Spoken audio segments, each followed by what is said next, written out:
Mes très chers compatriotes, en ce moment difficile où le monde fait face à un défi existentiel, nous devons redoubler d'efforts, de solidarité et de vigilance, d'autant plus que l'état de délabrement avancé de notre pays, l'insécurité à l'Est, l'absence de leadership au sommet de l'État et la faillite de nos institutions accentuent les difficultés que nous avons à faire face à la menace du Covid-19. Je tiens à remercier toutes celles et tous ceux qui s'investissent en première ligne afin de compenser le rôle que l'État devrait jouer.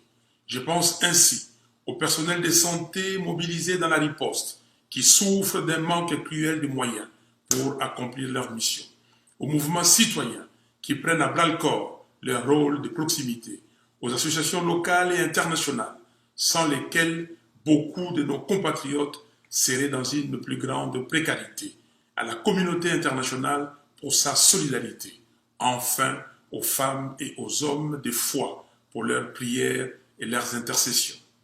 Je présente mes condoléances les plus attristées aux familles endeuillées par cette pandémie. Il est impérieux que l'équipe de riposte soit renforcée pour améliorer la prise en charge des malades. Mes très chers compatriotes, le Covid-19 tue et la meilleure protection que nous avons, c'est l'application de mesures barrières édictées par l'OMS.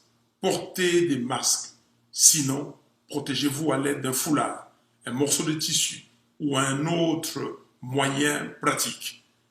Dans cet élan, j'en appelle au génie créateur des Congolais pour la fabrication locale des masques, la production de gel hydroalcoolique et autres outils de protection. Je remercie ceux qui ont répondu favorablement à la campagne de solidarité nationale que j'ai lancée à travers Caritas Congo.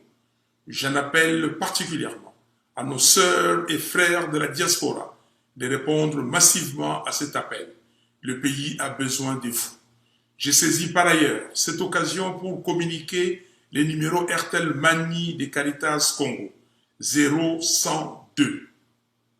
Chers compatriotes, concernant les détournements des deniers publics qui ont élu domicile dans notre pays, je tiens à féliciter ODEP, Likoko, Nucha, Filimbi, Congo n'est pas à vendre, ACAJ, CLC, COGEP, OAS, les lanceurs d'alerte congolais, les autres membres de la société civile ainsi que la population congolaise pour leur courage, parcours et avenir sur les nombreux détournements qui ont émaillé le pays ces dernières années aboutissent sur des sanctions exemplaires. À cet effet, un audit digne de ce nom doit être effectué à la CENI pour que M. Nanga et M. Basengezi, entre autres, s'expliquent sur l'utilisation de près d'1 milliard de dollars dépensés pour les élections de 2018. À tous mes compatriotes qui nourrissent un fanatisme aveugle des femmes et hommes politiques, ressaisissez-vous. Les millions détournés représentent des routes sur lesquelles vous ne conduirez jamais, une gratuité de l'éducation de base à laquelle vos enfants n'auront pas accès, de l'eau qui ne coulera où vous ne pourrez pas vous faire soigner et j'en passe. Cultivez plutôt le fanatisme pour la République et ses lois. Seule la justice élève une nation. Mes très chers compatriotes, l'après-pandémie ne doit pas être comme l'avant-pandémie. Le combat que je mène avec vous entre dans une phase critique pour la survie de notre nation. Et les épreuves actuelles nous offrent l'opportunité de montrer notre détermination pour le vrai changement afin de bâtir un Congo fort, digne et prospère. La confiscation de la souveraineté du peuple a montré ses limites. On ne bâtit pas un pays sur le mensonge. Chaque mensonge contracte une dette à payer à la vérité.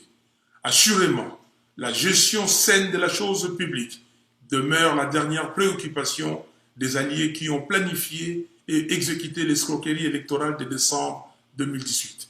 Et que nul ne soit dupe. La responsabilité personnelle de M. Félix Tshisekedi est aussi engagée dans la gestion de son programme de 100 jours et dans les dossiers de 15 millions de dollars. En effet, la responsabilité politique ne se délègue pas. Dans son homélie de Vigile pascal, le pape François nous enseigne que être heureux, c'est arrêter d'être une victime et devenir l'auteur de son destin. Fin de citation. Pendant que le pays est attaqué par les Covid-19, Ebola, et par ceux qui veulent le balkaniser à l'Est, à Kinshasa, on s'emploie à dépouiller l'État et à faire du juridisme.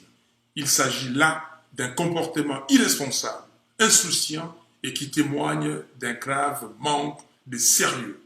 C'est pourquoi, peuple congolais, très chers compatriotes, aujourd'hui, plus que jamais, préparons-nous à récupérer notre souveraineté. Que Dieu vous bénisse, que Dieu bénisse la RDC. Je vous remercie.